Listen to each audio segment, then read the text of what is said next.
All right, guys, we are live for Q&A, episode number 16. Let's give everybody a minute to get in here. I'm going to be taking Q&A on this live call. So for any of you guys that want your questions answered live, leave those for me in the chat. We'll give everybody a minute to join, and then we'll get started here. If you got questions lined up that you want asked and answered, leave those in the chat for me, and I will get to them.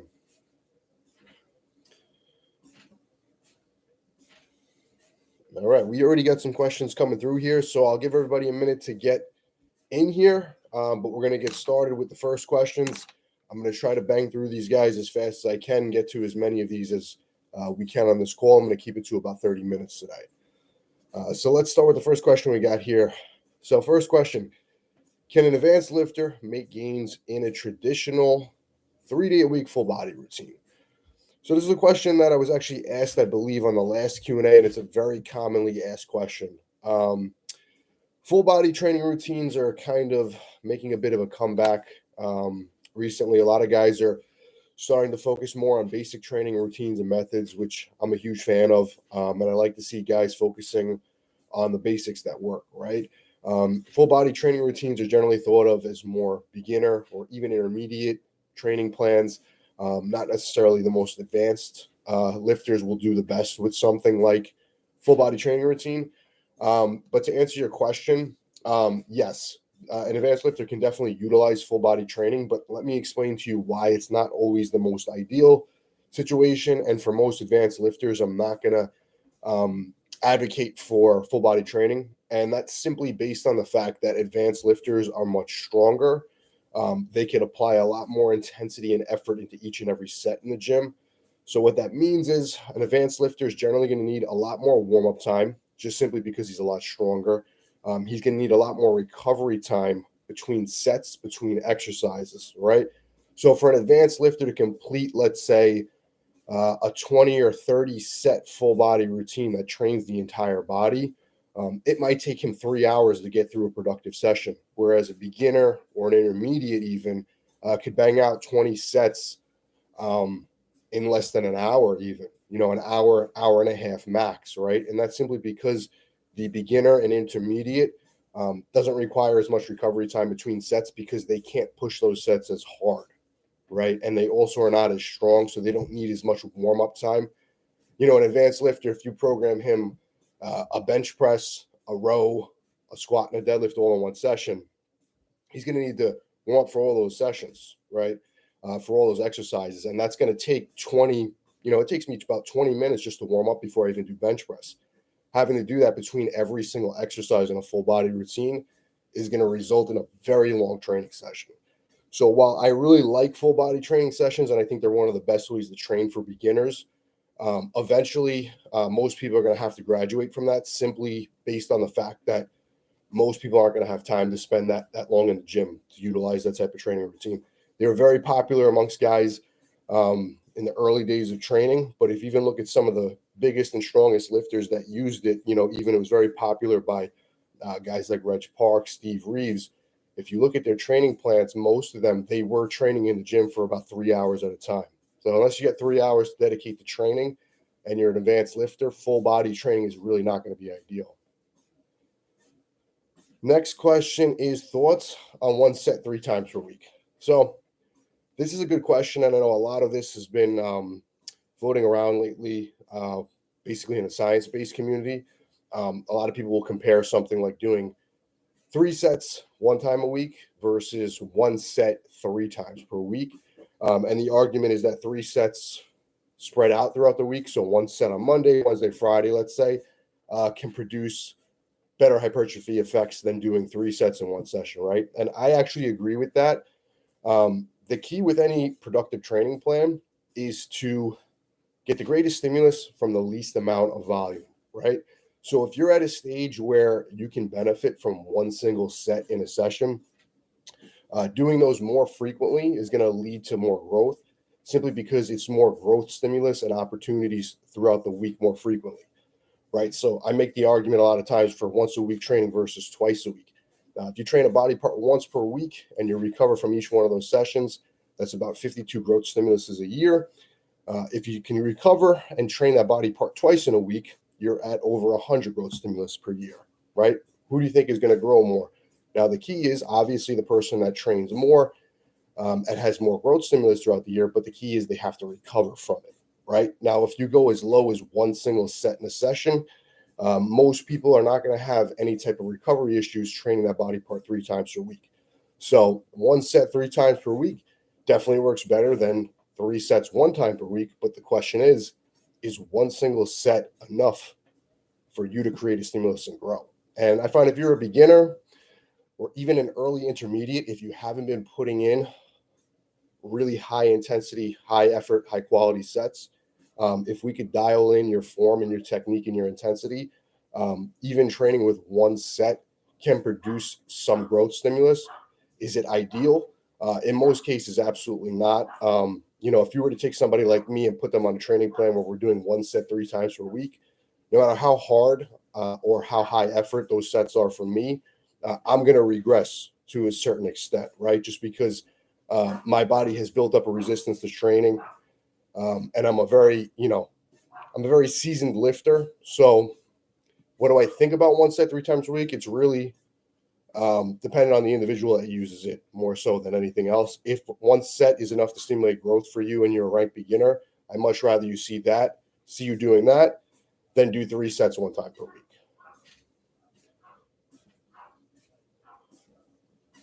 Next question. Hey, is it okay to do only RDL for hip hinge? So hip hinge exercises are very demanding, right? They require a lot of recovery time.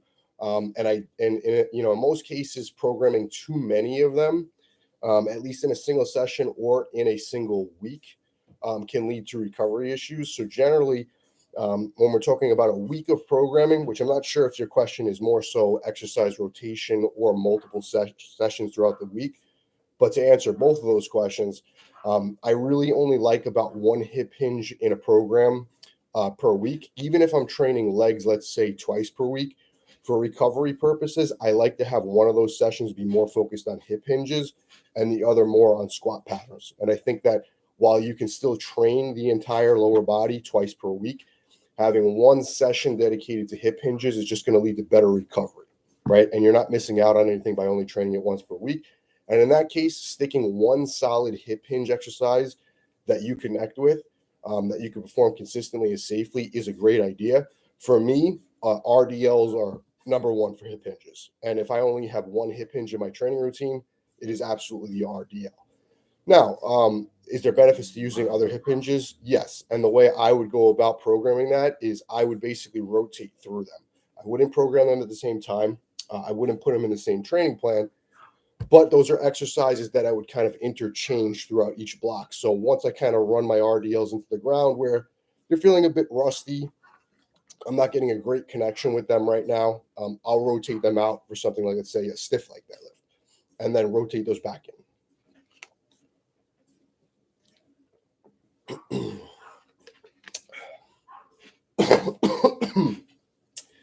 I'm just getting over being sick too, so you guys have to excuse me if my sinuses act up. But let's keep going through these questions. Does Animal M Stack actually work? I can't speak on behalf of Animal or Universal products. I really don't have much experience with them, to be honest with you. I've been sponsored by Transparent Labs for the last 2 years, and Transparent Labs is the only supplements that I actually use, and I stand by 100%, and I can speak on the efficacy of them.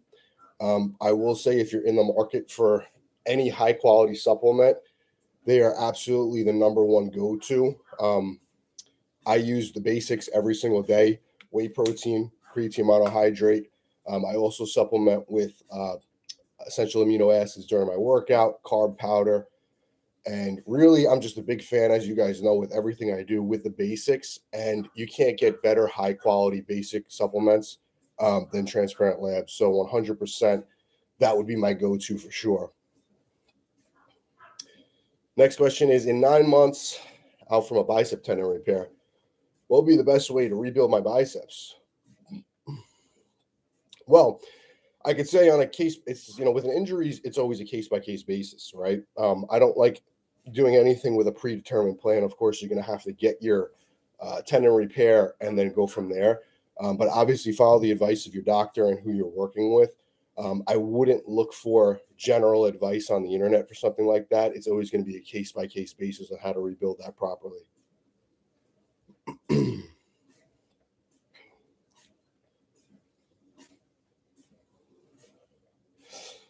Hey, I've been cutting for 10 months and lost 40 pounds. Awesome job, man.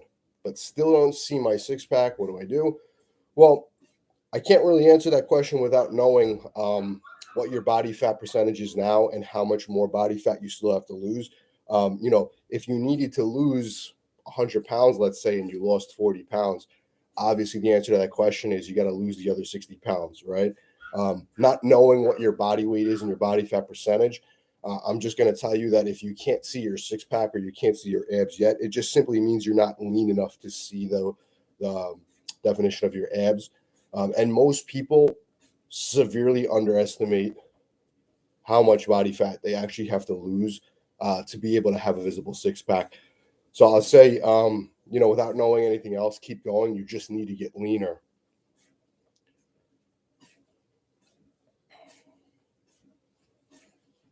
Growing arms as fast as possible. How many times per week and best exercises? So if you guys watch my content, this will sound pretty repetitive, but it's worth repeating at this point because it's so effective. And the truth is, when it comes to arms, the basics work super well. Like there's no fancy exercise that's going to build bigger arms than the basics. If you can't build massive arms with a barbell, some dumbbells, maybe an easy bar, and a cable machine, there's nothing that's going to build bigger arms. Like you're not going to find some fancy magical formula that's going to put inches on your biceps and triceps. If you take somebody that is curling 20-pound dumbbells right now or curling a 70-pound barbell, and you get them to perform the same reps over time with the same technique on those dumbbells, and you go from 20 pounds to 50 pounds, and you go from 70 pounds to 95 pounds, 115 pounds on those curls, your biceps are going to explode. If you take somebody that's doing skull crushers with 50 pounds and you get it up to 100 pounds, same thing. If you go from press downs with 70 pounds on the cable machine to 200 pounds on the cable machine, triceps are going to get massive. Don't look for magical formulas when it comes to building arms. There are none. Massive arms can be built with the basics. You just have to treat them like any other exercise, focus on progression on them, and be consistent. That's key.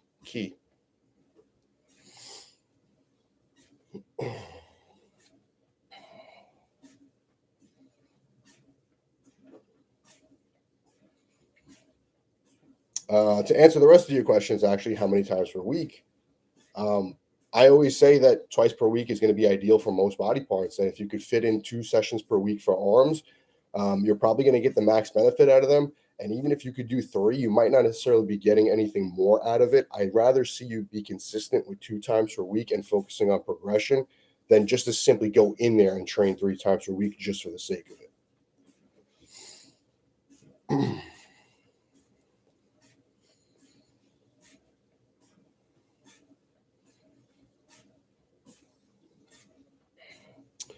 I'm 60 years old. I like push-pull legs routine on a Monday, Wednesday, Friday split. It gives me plenty of recovery time. Curious on your total sets per body part per session. Thanks. Yeah, it really depends on what your goals are and what the training split is like, right? So remember, a training split is just a way to organize the work that you do in the gym. The split itself is not what builds muscle. It's the work that you do in the gym. So you could take a push-pull leg split on a Monday, Wednesday, Friday schedule, and you could perform, let's say, at the bare minimum, 3 sets for each body part. 3 sets of chest, 3 sets of shoulders, 3 sets of triceps, right? That's 9 sets for that session. And I'd argue that if you put in 100% effort on all of those sets, that would be enough volume for most people to actually grow. Now, you could take that same split and you could have a guy who trains with crazy high volume. Let's say they do 10 sets of body part. Now you're at a 30 set workout for that session, right? You have the same split, 2 completely different workouts, right? So What I like to do, instead of starting with the split first and then asking what type of volume should I use, I always like to start with the work first and then let that determine the split. So you need to first determine how many sets do you personally need based on your experience level and based on your development to stimulate muscle to grow consistently and progressively overload, right? If you're at the stage where you only need 3 sets, let's say, to stimulate muscle growth, you can get away with something like I said earlier, which is just 9 total sets for the workout, 3 for each body part, right? But if you're at more advanced stages and you require a bit more volume, you're going to have to perform more volume. Now, if that ends up being an issue, like I said, where you have the guy doing 10 sets of body part, 30 in a session, push pull legs is really not going to be the best split for you, right? And then you're going to have to alter your split to fit the work in that you need, and you're going to have to likely split that up even more. So, to answer your question, what I want you to do is, instead of looking at the split first and then how much volume should I fit into there, start it the other way. How much volume do I need per body part? And then ask, is the split appropriate to do that type of work? So Mike Mentzer's theory is a bit true, but with downfalls. So yeah, going back to what I was saying, and I've said this a lot before, I think that Mike Mentzer's principles are rooted in some very solid ideas, right? I think the application is where it gets a bit crazy, especially what Mentzer actually recommended later on. Like his earlier teachings, he was basically telling people, listen, let's try to get the most out of the least. Let's apply effort first. And then you realize that you don't need a ton of volume to grow if you focus on the effort, the consistency, and the progressive overload, right? And I think that's some of the best training advice that anybody can give. Now, towards the end, some of his recommendations had people training so infrequently. We're talking about like 1 set every 8 days, even every 14 days, depending on at what point in the time frame of Mentzer's era you're talking about. And that really, for most people, will leave them a bit detrained because it's so infrequently. So the idea, I think, is great. Low volume, but as high frequency as possible makes the most sense. So what I always say is train with the least amount of volume you need to stimulate growth, but then train it again as frequently as possible so that you could create another growth stimulus as soon as possible again. So I like his basic principles. I just don't like the super infrequent training.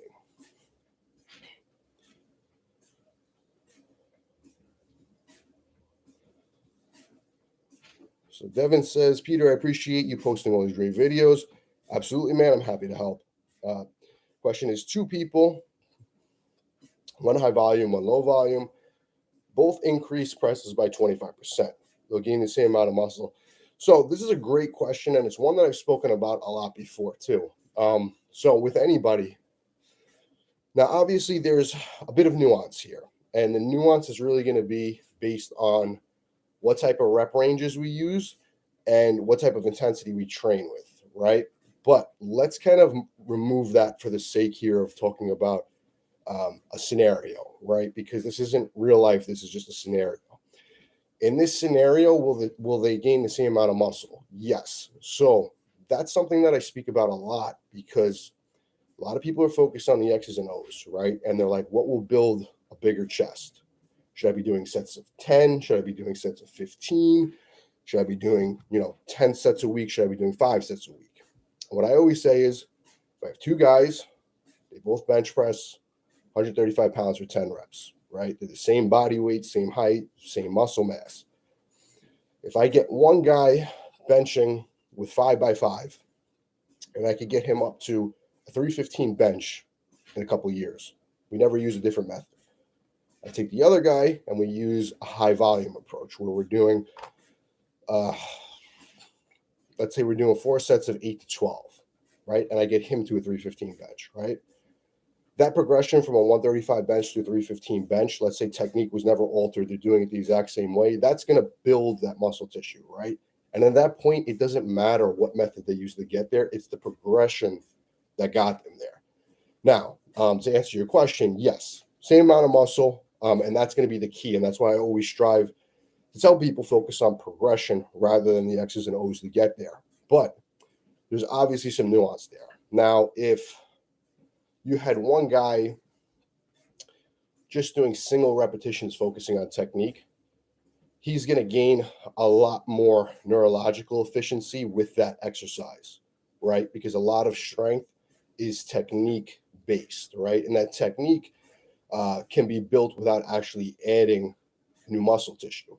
So if we're talking about a single 1 rep max progression, it's possible for these guys to gain gain strength without gaining muscle. But if we're talking about taking somebody's 5 to 10 rep max and moving it up from 135 pounds to 315, it doesn't matter what method we use to get it there. But if you're talking about like a single 1 rep max, a lot of that, or anything below 5 reps, that could be a lot more neurological adaptations than actual muscle tissue. So just keep that in mind.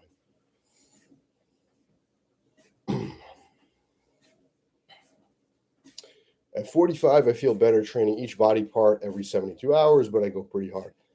Yeah, so a lot of this comes down to, like I said, how much volume you need to stimulate muscle growth. And then once you stimulate muscle growth, you repair it, you recover, the best thing you could do is to stimulate it again as frequently as possible. So if you're at a stage where you could train hard enough that you can stimulate muscle growth without having to do excessive amounts of volume, you're also going to be able to recover quicker, right? You're not going to have to wait 7 days to train a body part again if you were able to stimulate growth in 3 to 5 sets versus doing 15 to 20. So ideally, in anybody's situation, the best thing you could do, like I said, is train with the lowest volume that you create the stimulus that you need to grow and do it again more frequently. And for most people, I do find that the volume required to actually create that stimulus is low enough where the frequency could be at least twice per week. Why is everything per week? The week is irrelevant for my training. Great point. And I actually agree with this, 100,000%. And I've spoken on this many times as well. One of the most beneficial things I've done for my training is to simply remove the 7-day week. So rather than thinking about, okay, I train, chest on Monday, back on Tuesday, right? One of the best things I've done is train on a rotating schedule. So one of my favorite ways to do that is simply train 2 days on, 1 day off. But what happens with that now is there's no set schedule or routine, right? So sometimes I might be training on a Saturday, I might be training on a Sunday. And the reason we do things on a weekly basis is simply most people live their lives throughout a 7-day week, right? So for simplicity and consistency, some people need to base their training on a 7-day week. So when we talk about training plans and organizing training for simplicity, 7 day per week just makes sense for a lot of people. If you're somebody like me that could afford to train on different days of the week, which I'm not even going to lie, it's still difficult even though I'm able to. I see no need to actually factor everything into a 7-day week. But from a practicality standpoint, it just makes sense for a lot of people.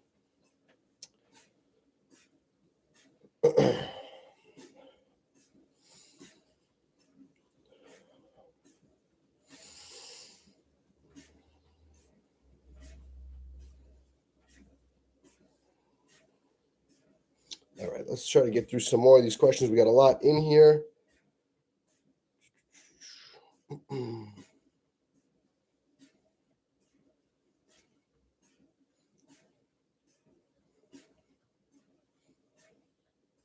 Okay. My chest is strong point, but I want to bring up delts and have all other body parts except chest. What should I follow? Been training for 3 years. I'm 20 years old, by the way. Okay.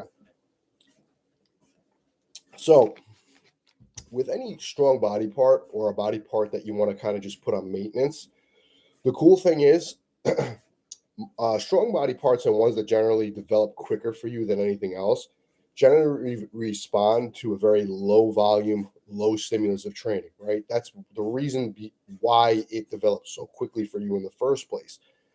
It's a muscle group that's not very resistant to growing.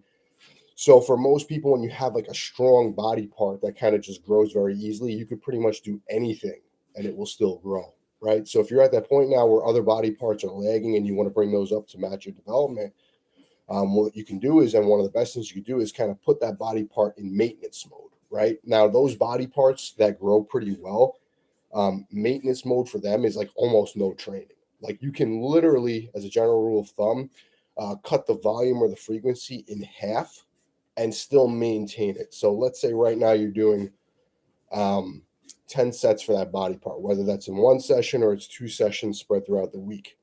If we cut that down to 5 sets for a whole week, that's plenty to maintain that muscle group. And what you're doing now by cutting that volume down is you're freeing up your recovery capacity to go towards those other body parts that you want to develop. So now you can train those other body parts with more volume, and you have that recovery ability dedicated to those other body parts that need it. So what I would do is cut the volume down on that body part as low as possible to maintain that muscle tissue. That'll free up that recovery ability, and now you could focus on those other body parts even more.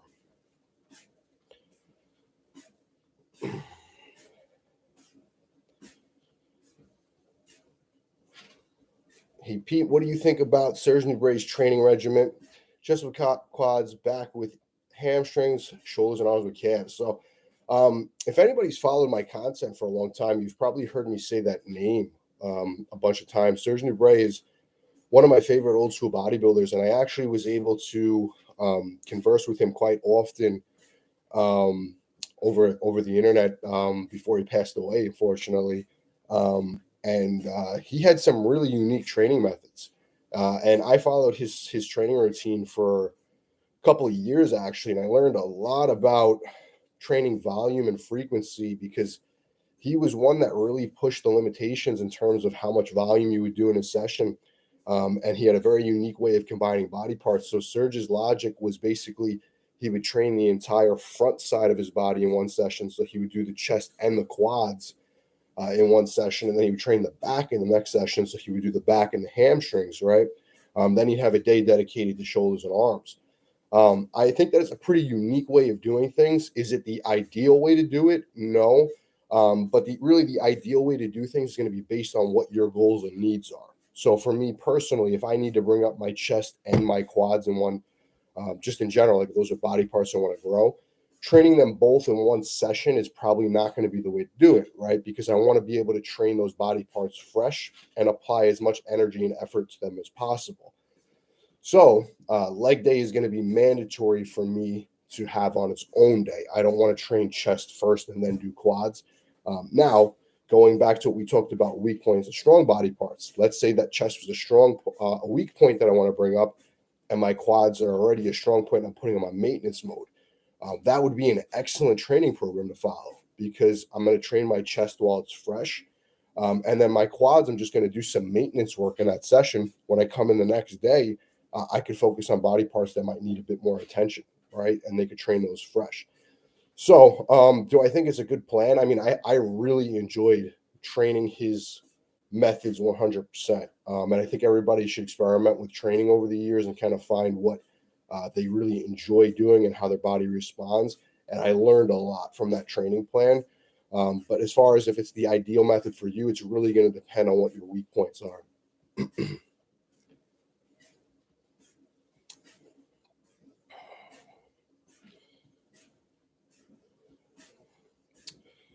Any future plans of collaborating with other content creators? I'm always open to collaborations. I'm not really too big on social media, even though I obviously have a pretty decently sized social media platform.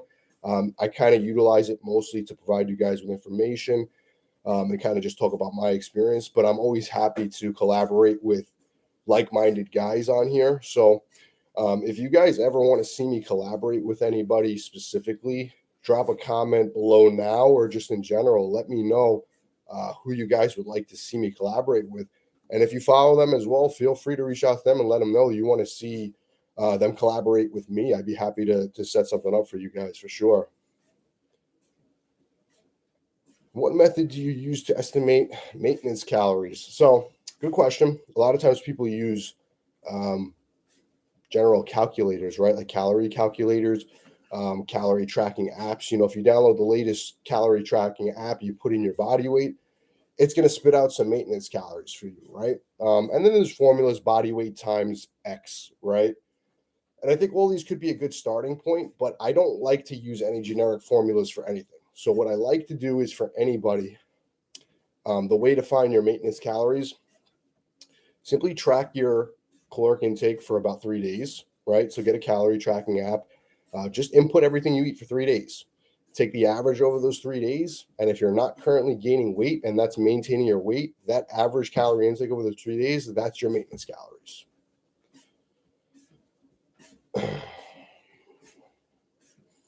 How do you rate the JM press and the Smith machine variant for triceps? So I'm actually a huge fan of the JM press in general. I kind of do a JM press hybrid, JM press skull crusher hybrid, I should say. Personally, but when I do, and when I use an easy bar, it's a bit of a hybrid. When I do more of a strict JM press, I actually prefer the Smith machine for it. I think that locking into that Smith machine, not having to balance the weight or the angle and just basically pressing and extending with those triceps in one fluid motion, it is a very solid mass builder for the triceps. So actually, if I'm going to focus more on a JM press versus a JM press easy bar hybrid, skull crusher hybrid, I'm actually going to do it more in the Smith machine.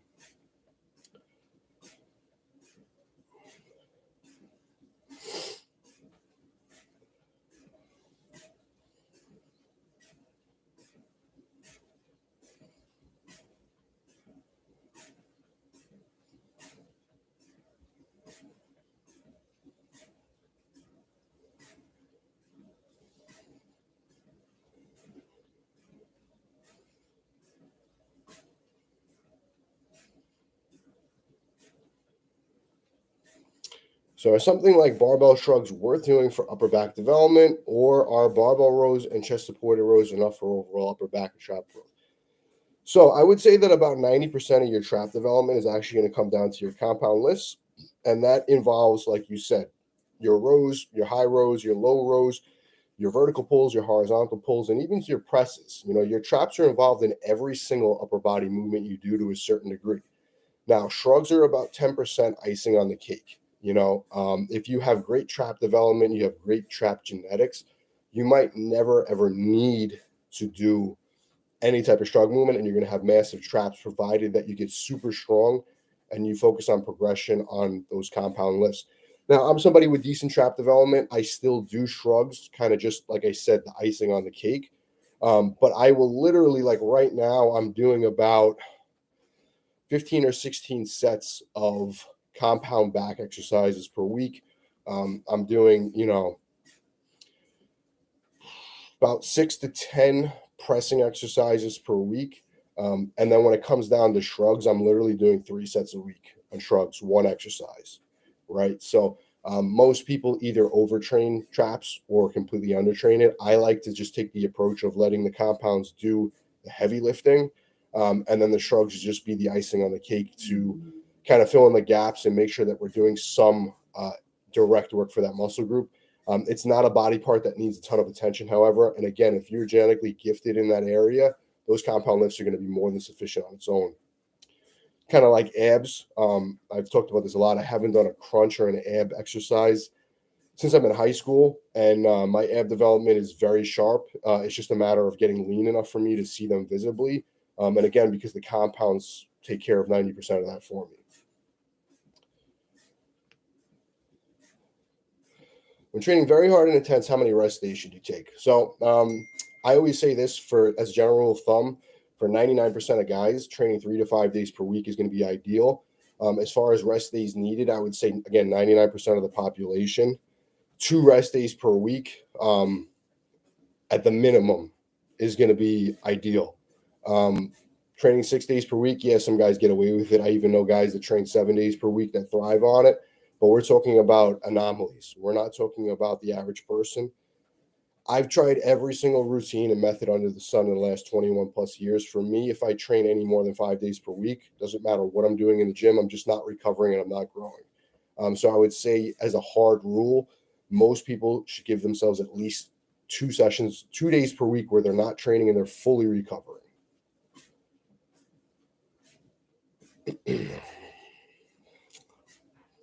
What's the best 5-day split in your opinion? So I've spoken about this before too, and it really, again, it depends on your level of development. If you're at a stage where you could benefit from more frequent training, doing something like a push-pull leg split spread over 5 days is an excellent way to do this. Or if you just need a bit more frequency and you're still at the stage where you could benefit from more upper lowers, there's an upper lower 5-day split that you could follow to as well. If you're at the point where you're more advanced and you could do more of like a single body part per session split, there's ways to maximize that and still keep the frequency pretty high. So like if you do a 5-day push-pull leg split, you can literally do push-pull legs, take a day rest, then do a full body push session and a full body pull session, right? If you need more upper lower emphasized workouts, you can literally do upper lower. Then on the 5th day, you could train a weak body part or a body part that needs a bit more attention. Let's just say it's shoulders and arms. It's basically upper lower, focusing on the compound lifts for the upper body. And then on the 5th day, do more isolation work for shoulders and arms. Now, if you're at a stage like me where you really can't benefit from training like that and you need more specific workouts for each body part, and you can take a typical like bro split where you're doing, let's say, chest and delts on a day, legs, back, arms, that's 4 days, right? And then on the 5th day, you could basically train a weak body part. And then within that split, you could also do some creative overlap, right? So like on your arm days, you could train some close grip bench presses and dips, which will also hit the chest twice in that week. Obviously, if you're training the legs and doing a second weak point day, you can do legs twice per week.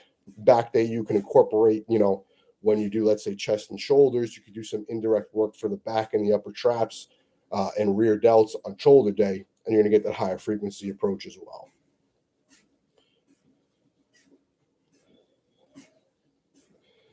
Do you like the group chest and arms, legs, back and shoulders, like the Lee Haney and early Dorian split? Back gets trained first and delts. Yeah. One of my favorite ways to set up training as well. I really like to train with kind of the big, small muscle group mentality, right? So if I'm training more than one body part in a session, I like to start with one big body part and one small body part, right? I'm not a huge fan of combining two large muscle groups in one session. It just becomes very taxing and demanding. So if you're going to do, let's say, a heavy chest workout with lots of compound lifts, it's not very demanding to then throw on some biceps and tricep isolation movements afterwards, right?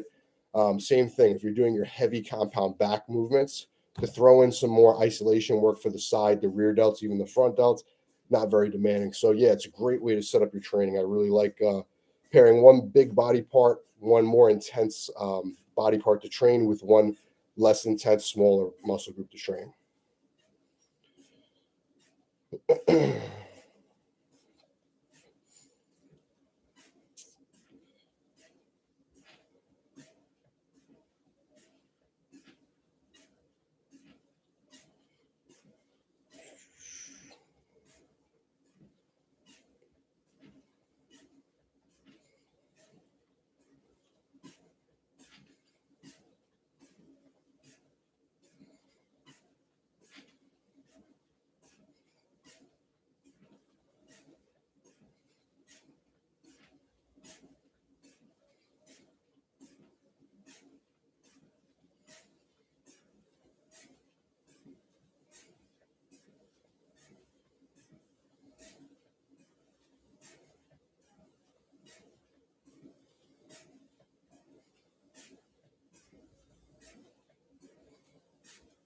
Okay.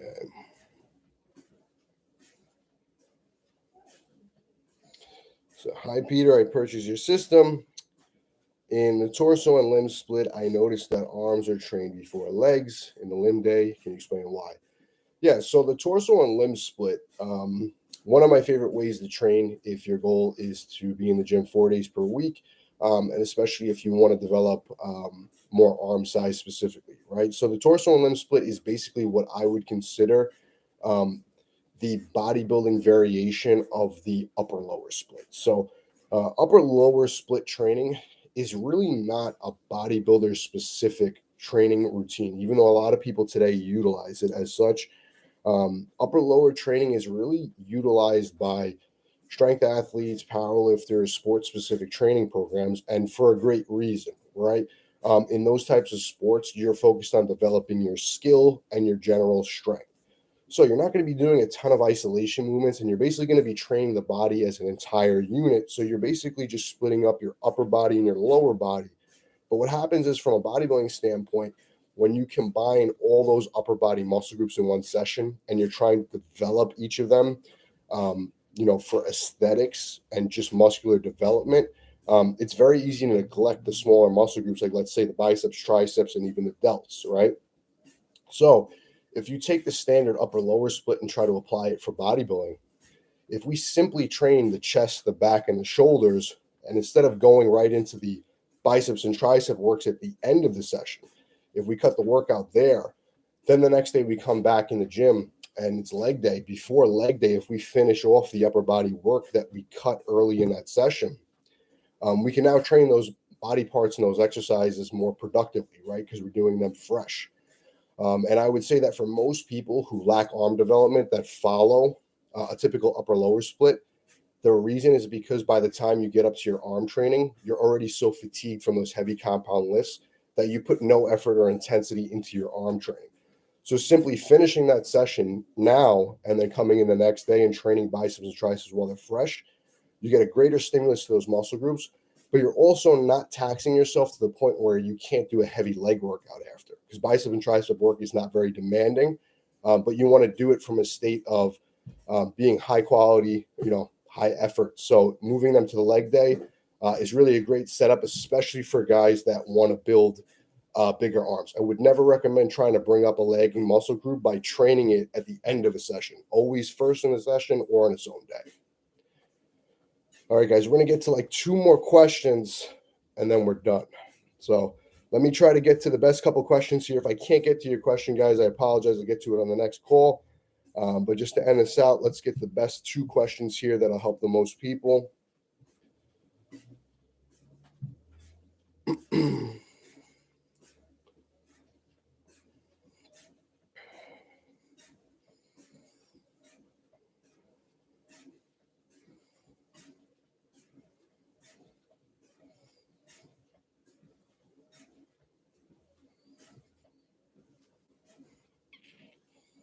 Okay, great question here. So do you count volume for the entire back together or separate lats, traps, upper back when tracking volume?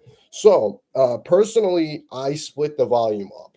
Now, if we're talking about, a lot of times when people talk about volume targets per body part, they'll say something like 10 to 20 sets per week is ideal for that body part. And you could argue that's a pretty decent range to be in, right? But that kind of assumes that we're talking about the whole body part, right? Now, back is such a complex muscle group because there's so many ways to train it, and there's so many different movement patterns and muscle groups within the back that if you're looking to completely develop the muscle group from a bodybuilding standpoint, it's almost silly to actually look at it as one muscle group, right? So when I talk about the back, what I'm thinking about is, you have the lats, then you have, your middle back, your upper back, you have your lower back, which is more of your spinal erectors, your lumbar, and then you have your traps and you have your rear delts, right? So if I talked about just doing 10 sets a week for all those muscle groups, I'm really talking about doing maybe like 2 sets for each of those, right? And a lot of the exercises that target those muscle groups are not going to have so much overlap to the other muscle groups, right? Like if I do some deadlifts for my lower back, it's really not going to develop my lats and my traps, right, as much as doing some direct work for those. So I wouldn't count that volume towards my lat work for the week. So generally the way I like to break it up is I like to break it up in sections. Usually it's about 3 sections. So normally it's the lats for me. So lat work is going to count, as volume for the lat muscles. Then there's going to be volume that's more specific to the upper back, the rhomboids, the lower traps, right? So the lats are going to be more vertical pulling movements, more elbow tucked in movements. And then we're going to talk about the rowing movements, which are going to be more horizontal pulling, more elbows flared out, right? Then you have something like the spinal erectors and the posterior chain, which that's going to be more your hip hinge movements. So I generally break up back training into 3 different movement patterns, and generally I'll count the volume within that rather than just one total volume target for the entire back.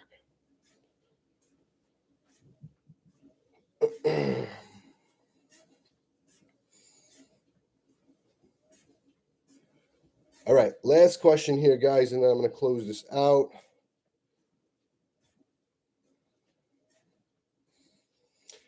favorite pre-workout. So this really depends on how sensitive you are to stimulants and your own personality type within training, right? So pre-workout's a very interesting topic, actually, and it's something I don't really talk about that much when it comes to supplementation, but it's actually a pretty important one. A lot of guys think about pre-workout as just this general category, right? Either you use pre-workout or you don't. But within pre-workout, we have a lot of options, right? So we have something like regular caffeine, so like something like coffee, tea, anything that naturally has caffeine. In my opinion, for 99% of people, just caffeine can be an excellent pre-workout. Caffeine has been studied and shown over and over again to increase training performance, to increase focus, right? There's a direct relationship between consuming caffeine pre-training and your training performance and strength in the gym. So even something as basic as standard caffeine, anywhere between 100, 300 milligrams could have a huge benefit on your training sessions. Now, if you're somebody like me that's super sensitive to caffeine, to a certain extent, that could actually be a detriment. Because for me, while caffeine does make me stronger and perform better, it makes me super jittery to the point where I actually lose focus in the gym. So personally, my favorite pre-workout for me, I actually like a non-stim pre-workout. I use Transparent Labs non-stim pre-workout, and what it does is for me, it doesn't give me any of the jittery feeling that I'll get from caffeine, but it'll stimulate my mind much more. So my focus and my effort and intensity is much higher without the jitters, right? But at this point in time, actually, it's funny because I'm in the middle of contest prep right now, and my calories are getting low to the point where when I have a brutal leg day, for me, sometimes it's necessary to kind of pull out the big guns, and the big guns for me is to consume large amounts of caffeine, right? So I'm going to even sacrifice some of that mental stimulation and go for the real, big stimulation with the caffeine. So I'm kind of alternating between my non-stim pre-workout and something like Transparent Labs Black pre-workout, which is the strongest pre-workout. They have the highest caffeine content. So I would say for pre-workouts, utilize what's necessary for you at the time. So like if you're going in training arms, don't jack yourself up on caffeine, right? But if you have a super high intense brutal leg session and you're depleted on calories, you need extra energy, utilize some stimulants as needed, again, if your body tolerates them. It's just a good idea to kind of cycle through these things and utilize what you need at the time. All right, but that's all we got for today, guys. Lots of great questions in here. This was an awesome episode. I am going to get this replay up for you guys. So for anybody that's watching this after the fact, you guys can join in on this. And if you didn't get your question answered, I apologize. Again, there's a lot of them in here. Definitely hop on the call next week, and I will get to them then. But it's been an awesome call, guys. Take care, and I'll see you on the next one.